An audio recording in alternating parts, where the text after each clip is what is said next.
Pero ready na nila yung impeachment case. At any moment mga kababayan, anytime, ipa-file nila. Hindi man po yun mapipigil ng ating Pangulong Bongbong kasi ang mga grupong ito, anti-Marcos.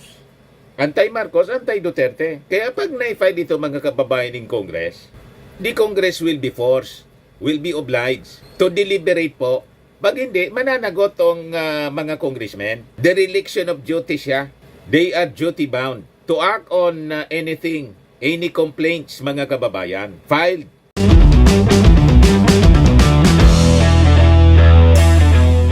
Ito naman po yung bago naming product na binibenta online. iGlow Serum Whitening po siya. Tingnan ninyo yung epekto sa aking anak na architect before and now. Yung mga inquiries po ninyo, dumiretso na lang kayo sa kanyang Facebook account, Riz Maravillas. Pag-usapan natin mga kababayan, yung hindi pag-appear ni Sara Duterte sa subpena ng National Bureau of Investigation kahapon. Ang rason ni Inday mga kababayan, naka-schedule daw siya sa Congress. Yung Congress po, yung Committee on Good Governance and Public Accountability na nag-iimbestiga sa anomalous confidential funds use ni Sara Duterte, kinancel po. Kinancel yung kanilang hearing para lang bigyan ng pagkakataon si Sara Duterte na mag-appear doon sa NBI. Nakakuha ng rason. At ngayon, may kondisyon mga kababayan yung abogado sumulat sa NBI. Ang sabi ng abogado mga kababayan ni Sara Duterte, ipadala daw sa kanila in advance yung questions.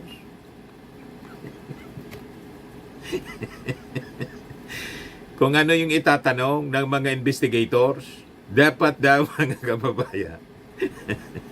Comedy talaga po. Dapat daw mga kababayan, ipadala sa kanila ng advance. So parang examination po sa bar. Ang gustong mangyari ni Sara Duterte, baka ganun yung nangyari. Kaya nakapasa.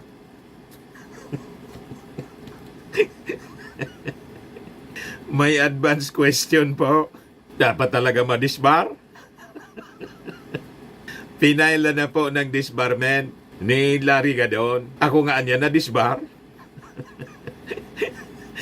Sabi ni Larry Gadon, so ito pang gustong ipapatay yung ating Pangulo. Pinagmumura yung ating Pangulo, the First Lady, si Speaker Martin Romualdez. Pagkatapos gusto pang ipapatay. Talaga dapat madisbar, mga kababayan. Ngayon, dito naman sa investigation, subpena ng NBI, ang demand mga kababayan ni Sara Duterte, sa pamamagitan ng kanyang abogado, ipadala yung questions in advance, parang yung bar examination, na mag-i-exam siya sa bar by analogy. Pero anya, ipadala ninyo na advance yung question. Pwede ba yung ganon?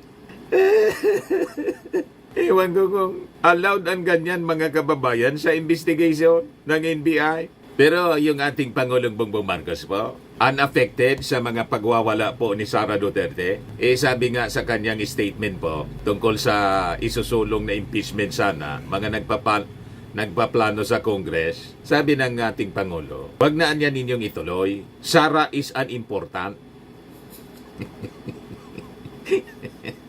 Walang wait.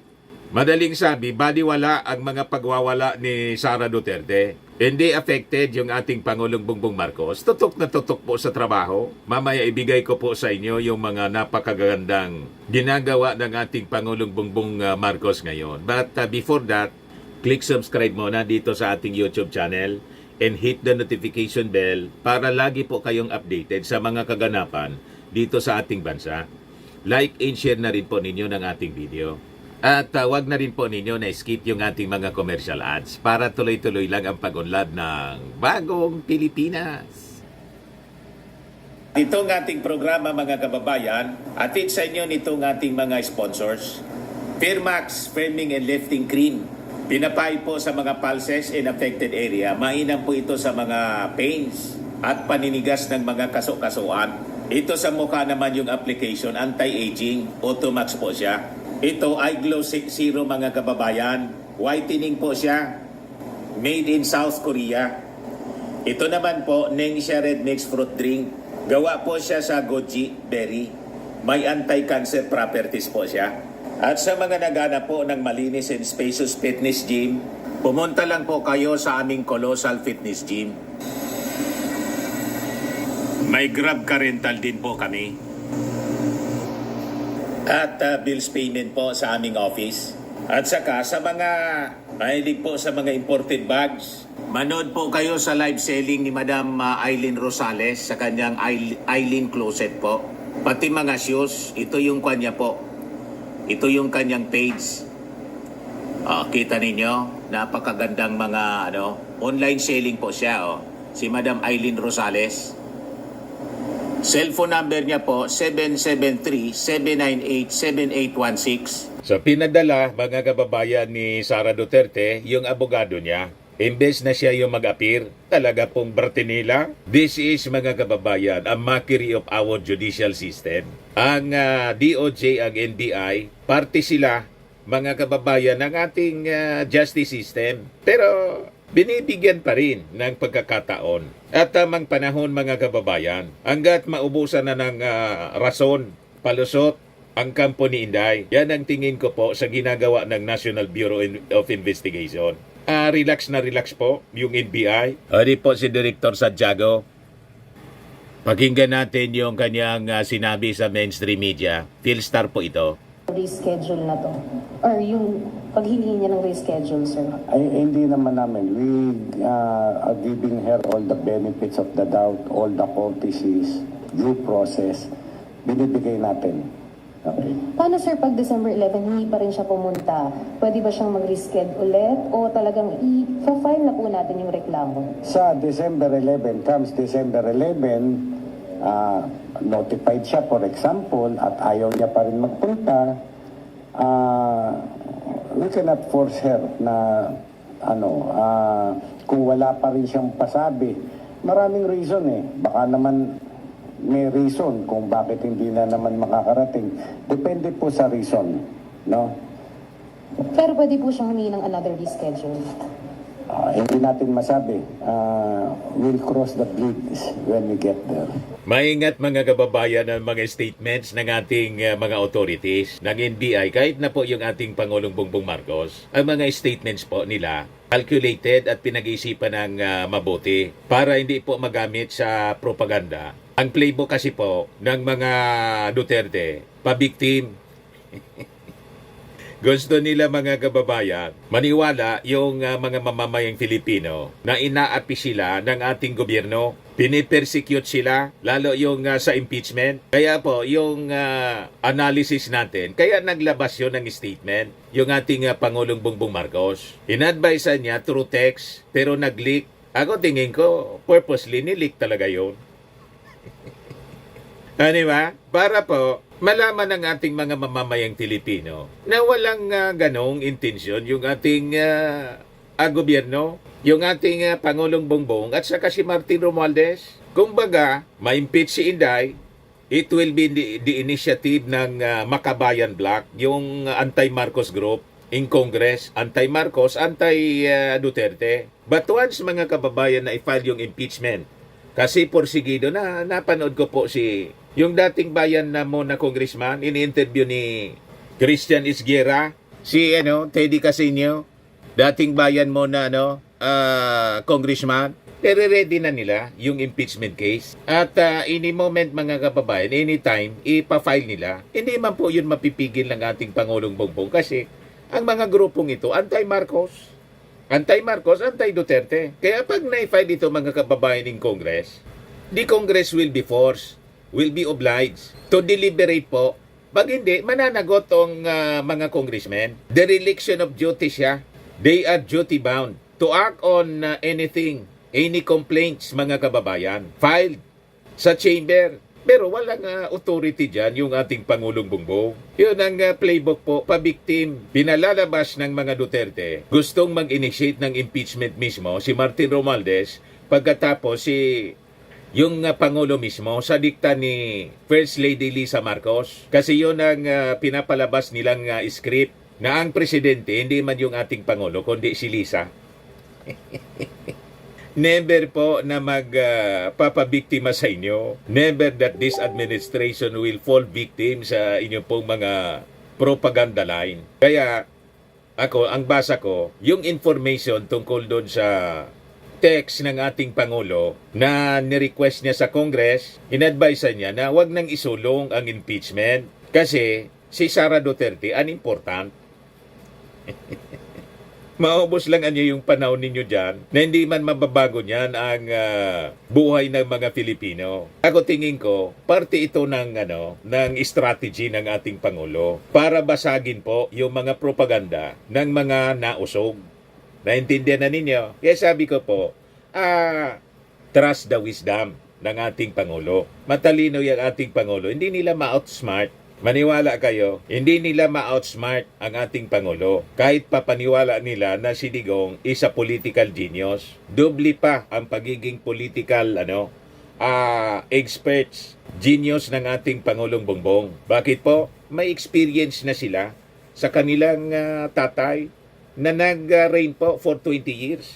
Kaya po, kalma lang po kayo. Kalma lang po tayo. Hayaan ninyo na magwala si Inday.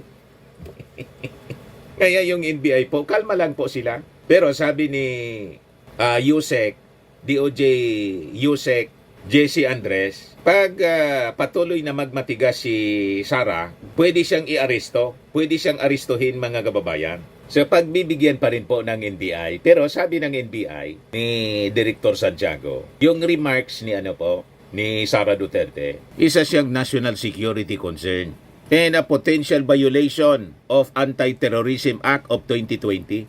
Sa malamang ang kaso ni Inday po, terrorism. Sa bagay, tinerrorize niya yung mga mamamayang Filipino, pati yung ating Pangulo. Kaya nga po, sabi ng ating Pangulo, after ng pagmumura, pagbabanta ni Sara Duterte, ito niya ay ating papalagan. Yun lang ang naging short message ng ating Pangulo. In other words, hindi niya papalampasin. Pero mangingibabaw ang rule of law. Binibigyan siya ng pagkakataon na maipaliwanag. Comes now the subpena. So, bibigyan siya ng due process, mga kababayan. Itong pag-iwas po ni Sara, masusukol at masusukol siya, mga kababayan. Ayaw lang madaliin ng ating mga authorities para hindi magkaroon po ng pagkakataon sila na magamit ang isyong ito sa kanilang mga propaganda. Na ang playbook nga po, sabi ko sa inyo, pabiktim sila. And their intention, gatungan yung mga mamamayang Filipino na mag-people power kasi sila inaapi. Tama ba? Baliktad po. Sila yung nangbubuli. Sila yung nagsisiga-siga. Sila ang namimirwisyo sa ating bansa. Sila ang nagbigay ng kahihiyan sa ating mamamayan. Pinagpistahan po sa buong mundo. Pero yung ating Pangulong Bongbong Marcos, tutok lang po sa trabaho. Yan ang ating Pangulo. Marcos tells Armed Forces troops, do not be fooled. Do your jobs. Kasi yung Commander-in-Chief, yung ating Pangulo, sige danding ang trabaho. Yan po ang ating Presidente. 19 hours ago, bagong simula at mga oportunidad ang handog ng pamalaan para sa higit 9,000 na magsasaka sa Quezon na tumanggap ng e-titles at Certificate of Condonation with release of mortgage sa Lucena City. Ayon sa Pangulong Bongbong Marcos, makakatulong ang mga sertifiko upang matutukan ang agrarian reform beneficiaries ang lupang kanilang sinasaka. Binigyan din ni PBBM ang kahalagahan ng makabagong pamamaraan at kagamitang pansakahan sa pagbibigay ng maginhawa at masaganang pamumuhay sa agricultural communities. Gustong ibalik mga kababayan ng ating Pangulo yung programa ng kanyang tata, yung backyard gardening. So, para bawat Filipino, mga kababayan, may makukuhang pagkain sa kanilang paligid lang. Backyard gardening po. O ito pa, dagdag na 3,500 metric tons na harina kada araw ang atid ng 10 hektaryang flour milling plant ng Universal Robina Corporation na pinasinayaan ni Pangulong Ferdinand R. Marcos sa Sariaya, Quezon ngayong araw. Kahapon po, sa kanyang mensahe binigyan diin ni PBBM ang kalagahan ng pasilidad sa pagtatag ng food industry ng bansa. Maasahan ding makakatulong ito sa pagtugon ng lumalaking demand sa lokal na merkado at pagsiguro ng kalidad na food products para sa mga Filipino. Sige lang ang trabaho po ng ating Pangulo. Si Inday, sige ang pamirwisyo, sige ang panggulo. Yan government focus on improving food security. The administration of President Ferdinand Marcos Jr. remains steadfast in its commitment to enhance food security in the country, focusing on making rice more affordable and accessible for all Filipinos. Yan, issue po ni Sara Duterte, yung 20 pesos na kilong bigas, nasa na daw? Balibasa, hindi ninyo alam kung paano gawin. Hindi man po yan magic. It will take time para maging sufficient tayo sa pagkain at bumaba ang presyo ng bigas. Isabi ko nga, yung promise ni Digong na 7 pesos per kilo, hindi man po nangyari. Ang nangyari po, naging 80. Sa Mindanao po, nung panahon niya, 80 pesos per kilo. Yan pa ang ating Pangulo. PBBM wants priority projects funded in 2025. Lahat lang pagpapaunlad ang gusto ng ating Pangulo. Tingnan ninyo. NEDA says Rosier Philippine Economic Prospect. The administration aims to achieve an A credit rating within the next 24 months following a positive outlook upgrade from S&P, boosting investor confidence in economic prospects. Gumaganda na po ang ating economy, kaya po natataranta si Sara Duterte. Ayaw niyang magtagumpay yung ating Pangulong Bongbong Marcos para may rason sila na i-take over ang gobyerno. Gusto nilang agawin. Hindi na makapaghintay mga kababayan sa 2028 kasi habang humahaba yung panahon, lalong nasisira yung politika ni Sara Duterte dahil sa kanyang pagwawala. Siya man lang po ang may gawa kung bakit nasira ang pangalan nilang lahat. Silang pamilya po, atat na atat kasi, hindi makapaghintay sa tamang panahon. Tapos, laging target si Martin Romualdez as if sila lang yung may karapatan na tumakbo. Yan ang pakininyo kung gusto din ng tao na maging Pangulo. O di labanan ninyo. Pag kayo yun ang nanalo, di okay. Tama po? Lahat ng kwalipikadong Pilipino na gustong maglingkod, pwede pong kumandidatong Pangulo. Ang gusto nilang mangyari, sila lang ang dapat tumakbo. Tumakbo kayong tumakbo at malamang malapit na kayong tumakbo kasi patong-patong na kaso ang inyong kakarapin. Tatakbo kayo tulad ng pagtakbo nasa ibang bansa na siguro si Harry Roque. Di ba? At tulad ng pagtago ni Kibuloy. Yan sabi po ng NEDA. Political noises won't affect economy, sabi po ng NEDA. The current political issues will not affect the positive economic outlook of the country. In this administration, sabi po ni Balisacan, we are so focused on ensuring that the goals and targets that we have outlined in the Philippine Development Plan will be achieved. Business as usual for us. I don't think the political noises will have any impact on the economy. What is important is that our economic policies our policy directions are sound and sustained. Wala man pong pumapansin sa mga rally-rally nila. Sige lang ang negosyo ng mga businessmen. Kasi malabo po na maagaw yung posisyon, intact yung ating armed forces, yung ating PNP, nandyan ang support ng iba-ibang mga sektor, the business. Galit nga yung Catholic Church, kinundi na yung nagtitipon-tipon sa EDSA Shrine, ginagamit niya ninyo, sabi ni Father Siciliano, yung rector ng EDSA Shrine. Alam naman na anya namin na anti-EDSA kayo, tapos ngayon ginagamit ninyo, nananawagan kayo na magkaisa. Sabi ni Father Siciliano. Yan yung sinasabi mong EDSA spirit, yung ironical yung mga tao na hindi naniniwala sa EDSA kasi unang-una nga, ang EDSA, ito ay di umano equated o kaya identified sa mga dilawan. Itong kampo na to ngayon na nagrarally dito, ito yung mga ayaw sa ganong mga grupo na binabanggit ko yung pink, yung dilaw, tapos ngayon, sasabihin nila, EDSA, magkaisa na tayo. Yung mga dilawan po, nakianib na sa ating Pangulong Bongbong. Kaya dilaw ako Kasi nakikita nila, maganda yung ginagawa ng ating Pangulo. Ang ating Pangulo, hindi po bingatibo, Sabi nga ng ating Pangulo po, ng tanongin ng media, kasi sabi ni Sara Duterte, we reach a point of no return. Sabi ng ating Pangulo, never say never. So open pa rin siya for reconciliation. Na-disarm po. Sabi ko nga po, maganda yung strategy ng ating Pangulo. Kasi nga po, sabi nga, you cannot put out fire by fire. You cannot extinguish fire with fire. Siyempre, gagamit ka para apulain yung sunog, yung apoy. Kailangan man apoy pa rin yung gamitin mo. Di ba tubig? So, apoy si Sara, dragon. Yung ating Pangulo, tupa. Mabait yung ating Pangulo, pero strong leader.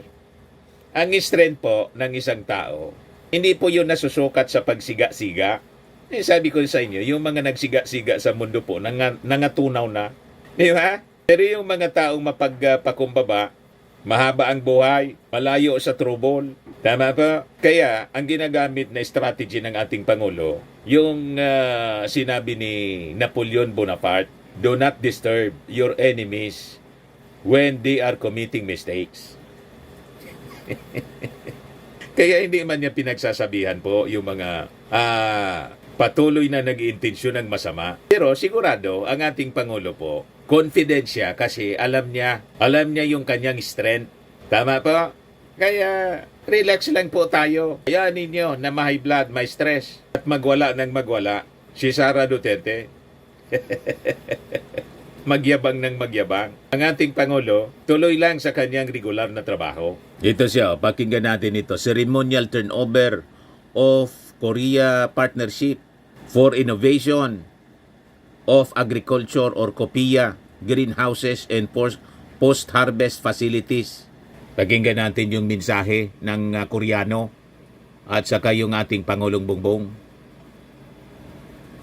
His Excellency Ferdinand R. Marcos Jr., President of the Republic of the Philippines, Honorable Agriculture Secretary Francisco Tiu Laurel Jr., Honorable Wilfrid Mark Enverga, Representative of the 1st District of Quezon, Honorable Augustine Villaverde, Mayor of Lucban, Dr. Lee Gyusong, Director, COPIA Philippines Center, distinguished guests, ladies and gentlemen, good afternoon, magandang hapon po. It is an immense privilege to join you for this meaningful event, and I extend my sincere appreciation to President Marcos for honoring us with his presence despite his very demanding commitments. Today, we celebrate this official turnover of the protective cultivation facility here in Lucban, one of the 3 pilot villages developed under the COPIA Philippine Center initiative. Constructed over the past 3 years, this facility symbolizes the enduring collaboration between Korea and the Philippines to empower farmers and advance agricultural development. I had the opportunity to attend the completion ceremony of the pilot village in Siniloan last year and witnessed firsthand how the protective cultivation facility made a substantial difference, not only in the growth of crops, but also in motivating local farmers to embrace innovative farming technologies. As a country sitting in the eyes of storm, this greenhouse farming technology is suitable, especially in dealing with typhoons and their unwanted consequences, like storm surges and flooding. In a bigger picture, it is reassuring that agriculture has a staunch champion in the person of no less than President Marcos, whose commitment to address issues affecting farmers has remained steadfast from day one of his term. In his inaugural State of the Nation address in 2022, the President promised to prioritize the modernization of farms through innovative technologies. In this context, this facility is a tangible representation of that vision, designed to meet local needs, thus equipping farmers with the tools to boost productivity and resilience. It is also laudable that the new Agrarian Emancipation Act aiming to erase nearly 58 billion pesos of farmers' debts, has already begun to benefit many, with more to follow in the coming months. Through this transformative measure, President Marcos has exemplified compassionate leadership as well as the government's resolve to empowering farmers and enabling their success. In the context of Philippine-Korea relations, this event is very auspicious, coming at the heels of the state visit of President Yoon Suk-yeol. During the summit meeting in October, both leaders underscored the importance of expanding cooperation in agriculture to bolster food security. Of particular significance is the planned establishment of a Korea Agricultural Machinery Industrial Complex in the Philippines, which will be the first of its kind. With your full support, sir, I look forward to early groundbreaking ceremony next year. I have another good news to share with you today. Korea has been working hard to accelerate the provision of 4,000 rice through the ASEAN Plus 3 Emergency Rice Reserve. As we speak, 2,000 metric tons are scheduled for disembarkation today. The remainder will ship off from Korea in December, possibly arriving in the Philippines by early January. Another reason for optimism lies in the Korea-Philippine Free Trade Agreement, a milestone treaty that reflects the dedication of both nations in fostering stronger economic ties. Once implemented, the FTA is poised to deliver immediate benefits, particularly to the agricultural sector, with tropical fruits standing to gain the most. Now both sides are ready to bring the agreement into force, and I do hope we can do so before the end of the year. Ladies and gentlemen, as we turn over this facility to the municipality of Lukban, let us celebrate the strength of our 75-year partnership and remember the adage, a field cultivated together yields the richest harvest. Maraming salamat po at mabuhay. Thank you, Ambassador Lee Sang-hwa. At ngayon, Ayan po. Ceremonial Certificate of Donation, tinunover na. Ito na yung ating Pangulo. Republic of the Philippines, His Excellency Ferdinand R. Marcos Jr.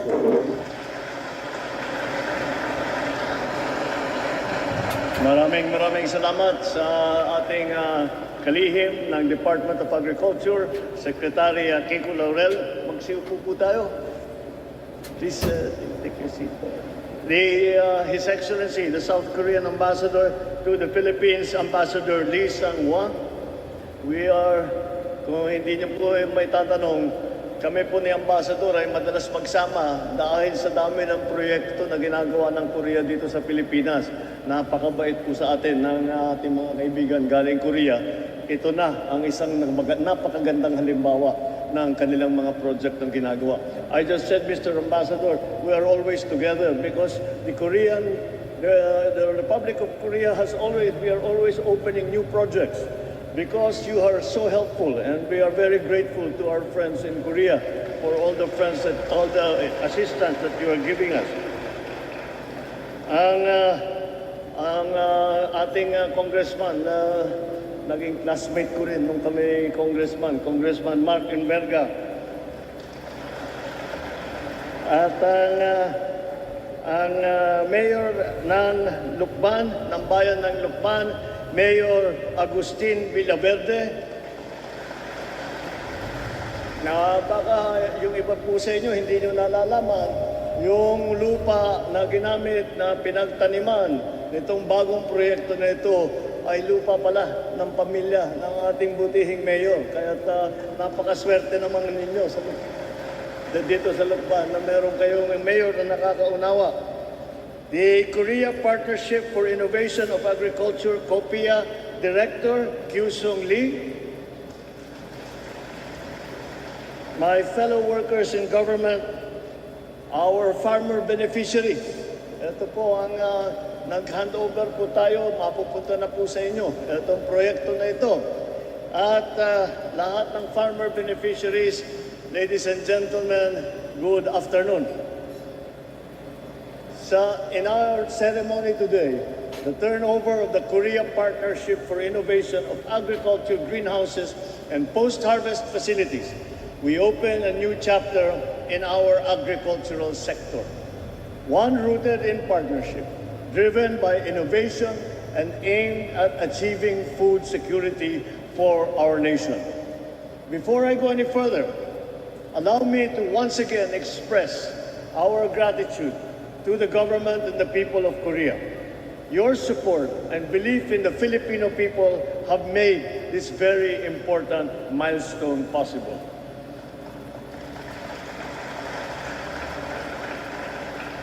We are also thankful to the Republic of Korea for the overwhelming support of your National Assembly for the ratification of our FTA, which came much earlier than we had expected. Ang FTA po, ang tinatawag na Free Trade Agreement sa gitna ng Korea po at saka ng Pilipinas, nang sa ganun ay tayo nabubuksan ang kanilang mga merkado para sa atin, makapasok ang ating mga produkto sa kanila na hindi linalagyan ng malaking taripa.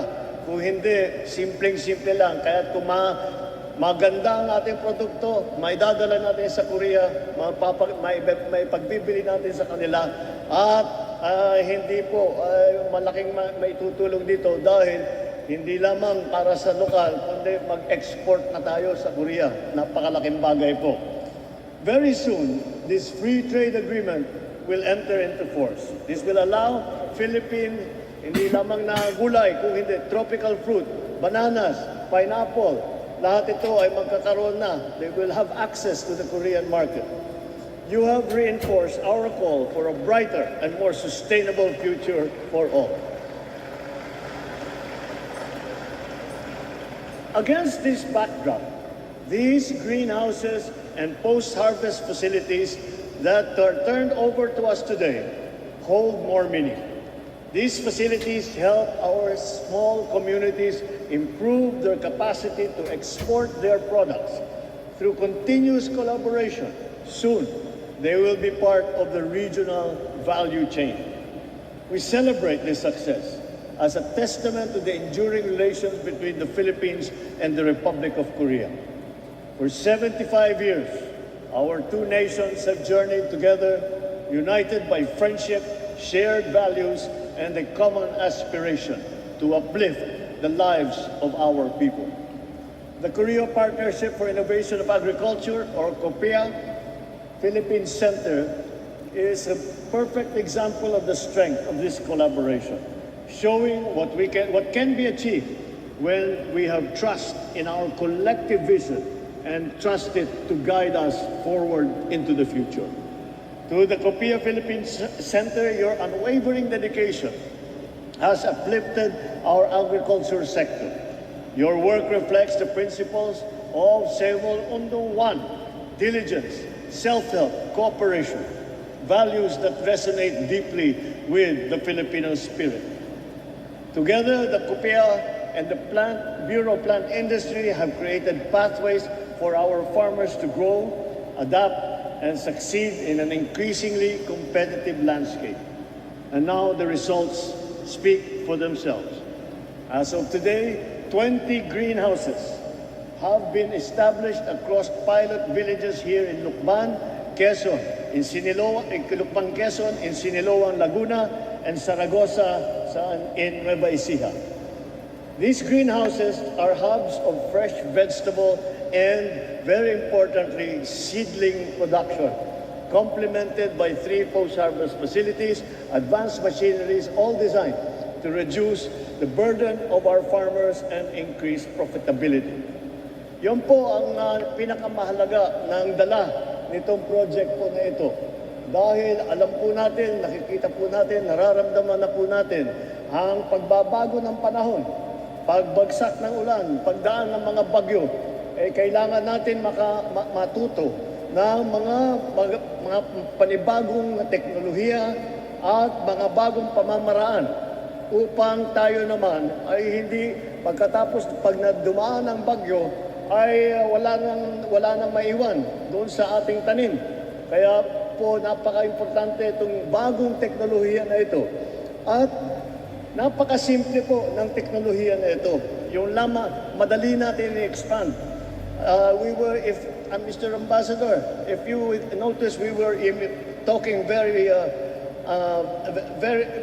excitedly because we're already thinking, what are the new sites? Where will we put it? What can we grow? Where will be the best places? And how do we expand? Dito po sa binigay ninyong halimbawa para sa Department of Agriculture at sa pamahalaan ninyo, ay nakikita natin matagumpay naman ang naging pagpananim ng ating dito sa ilalim ng ating mga greenhouse. At yung aming hinahanap, nagkaroon lang po na kami ng meeting nung last week. At ang pinag-usama namin ay seedling production. Dahil kulang po tayo sa seedling production, nag-i-import pa tayo ng seedling production. Kaya sa pamamagitan nitong bagong teknolohiya, nitong bagong pamamaraan, ay makikita po natin yung seedling production ay makakabawak sa tayo sa importation at makakapili tayo sa na anong klase, anong variety nung tanim ang pinakabagay dito sa Pilipinas. Kaya napaka-importante, napaka-importante itong nakalagay po rito, innovation. Ito ang mga bagong pamamaraan para sa bagong klima natin ngayon na hinaharap.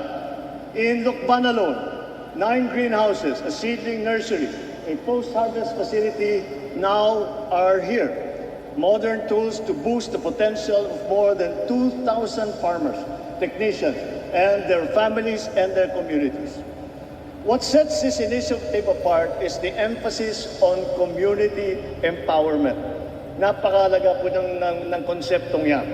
Community empowerment. Ibig sabihin, ang paglalagay nitong ganitong klaseng proyekto po ay hindi kagaya ng kuminsan yung malalaking korporasyon papasok dito, kukuha ng lupa, sila ang magtatanim, sila rin ang kumikita at kung saan-saan dinadala. Ngunit dito sa proyektong ito ay tinuturuan tayo ng ating mga kaibigan na galing Korea kung paano ang gagawin.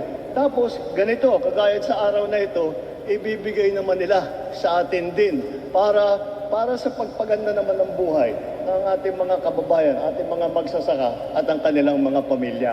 Kaya po yun ay isang mahalagang bagay. Marami pong proyekto, private lang po. Ang mga nagsasaka, empleyado lang po. Ito, kayong may-ari nitong proyekto na ito. Yan ang pinakamaganda sa kanilang ginawa. So beyond adopting new technologies, our farmers are striving to master these new technologies. Innovations are being tailored to local conditions, enabling the production of high-quality vegetables that can meet international standards. Regular training sessions have equipped our farmers and local leaders with the knowledge and expertise to improve skills, to be able to adopt new practices, to increase their yields and incomes. Study tours to Korea have broadened horizons of farmer leaders. They return now with new ideas, complemented with renewed determination to realize these possibilities in their own localities, in their own communities. And so this is what we honor today. Not just an increase in productivity. It is about transforming the lives of our people and strengthening our agricultural sector. To our producers, you remain at the heart of this endeavor. Sa ating mga magsasaka, kayo po ang inaasahan po ng lahat para maging mas matagumpay pa ang ganitong klaseng proyekto. Dahil nasa kamay po ninyo ang papakain sa buong bansa na nakakatiyak tayo na lahat ng Pilipino ay may pagkain. The technologies and facilities provided here are just the beginning. I'm optimistic with your grit, tenacity, and commitment, you will carry this progress forward. I encourage you to pass on this knowledge to the next generation, ensuring that the seeds of excellence and passion bear fruit for decades to come. Importante din po yan. Yung inyong natutunan, ituro na po ninyo sa mga kabataan na susunod sa inyo na magsasaka. At ipaturuan na rin po ninyo ang inyong mga kamag-anak, ang inyong mga kaibigan, ang inyong mga kakilala upang sila naman ay makagawa rin ng ganitong klaseng proyekto. Kami naman sa national government ay susuporta dahil alam na natin kung paano gawin dahil naibigay na sa atin ng Republic of Korea. On the part of this government, the administration reaffirms its commitment to expanding the Copiah pilot village model to reach more rural communities across the nation. Together with this effort, we are developing our capacity for local seed production to sustain our agricultural sector's needs. With the leadership of the DA and the DILG and the CHED, ang ating mga state university, our colleges, we are working towards developing community and university-based seed production facilities.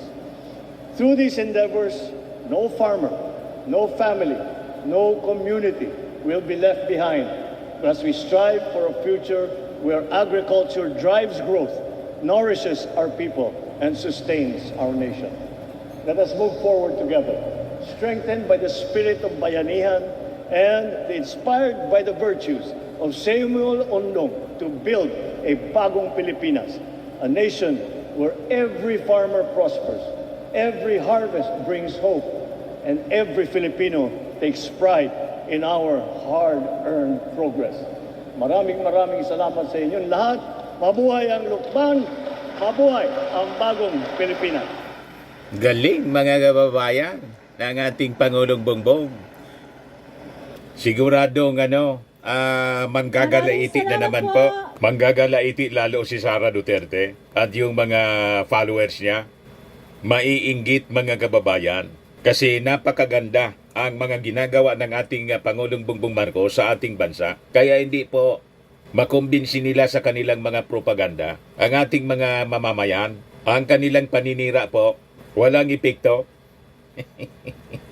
Kasi kitang-kita po ng ating mga mamamayang Filipino kung ano yung mga projects, kung ano yung mga ginagawa ng ating Pangulo para paunlarin ang kabuhayan ng ating mga mamamayan, lalo na yung mga mahihirap. Tama pa. Kaya kahit magsirko-sirko pa si Sara Duterte, malabo na yung kanyang pangarap na maging Pangulo. Hindi rin niya maagaw yung presidency. Kasi bantay sarado na ng armed forces sila at hinahabol na sila ng batas under investigation ng NBI at saka ng DOJ at pati yung Congress mga kababayan. At kahit mga kababayan, kinausap ng ating Pangulo yung mga congressmen na wag nang isulong yung impeachment, malamang i-impeach pa rin siya. Tama po yung ating mga analysis? Sa mga naghanap ng malinis and spacious fitness gym, pumunta lang po kayo sa aming Colossal Fitness Gym. We also offer Grab Car Rental with our brand new 2023 model ng Toyota Innova. We also accept booking for those who are planning to travel via PAL, Cebu Pacific, and other airline companies, local and international, and bills payment for Meralco Bills, PLDT, Aleco Bills, etc. Ang Colossal Fitness Gym is located at 3rd floor Security Bank Building, Landco Business Park, Legazpi City, Albay. For inquiries, look for Chilon Maravillas. Contact number 0966-802-0949. Yan yung aming Innova. Lagi na pong matao sa amin. Pati mga foreigners po, tingnan ninyo. Mga British tourists sila. Ang lalaki ng katawan na, mga kababayan, nag-gym sa amin. Ito naman po, Indian National. Ito mga mga European sila. Ito naman yung bago naming product na binibenta online, iGlow Serum. Whitening po siya galing sa South Korea. Tingnan ninyo yung epekto sa aking anak na architect entrepreneur, Riz Maravillas. For inquiries, look for Riz Maravillas on FB. Ito naman po, Firmax Firming and Lifting Cream. Pinapahid po ito sa mga pulses and affected area. Mainam po ito sa mga pains at paninigas na mga kaso-kasoan. Ito po, Automax Radiant Serum. Sa mukha naman yung application. Anti-aging po siya. You will look 10 years younger than your age. Sa mga cancer patients naman po, baka lang gusto ninyo itong itry. Nengxia Red Mix Fruit Drink. Hindi man po siya gamot, food supplement siya. Kaya lang, gawa siya mga kababayan sa goji berry. Yung goji berry may anti-cancer properties. Yung mga inquiries ninyo, dumiritso na lang kayo sa aming messenger sa Facebook para masagot namin agad. Ayos po? Ako po si Dante Maravillas. Bye-bye. God bless.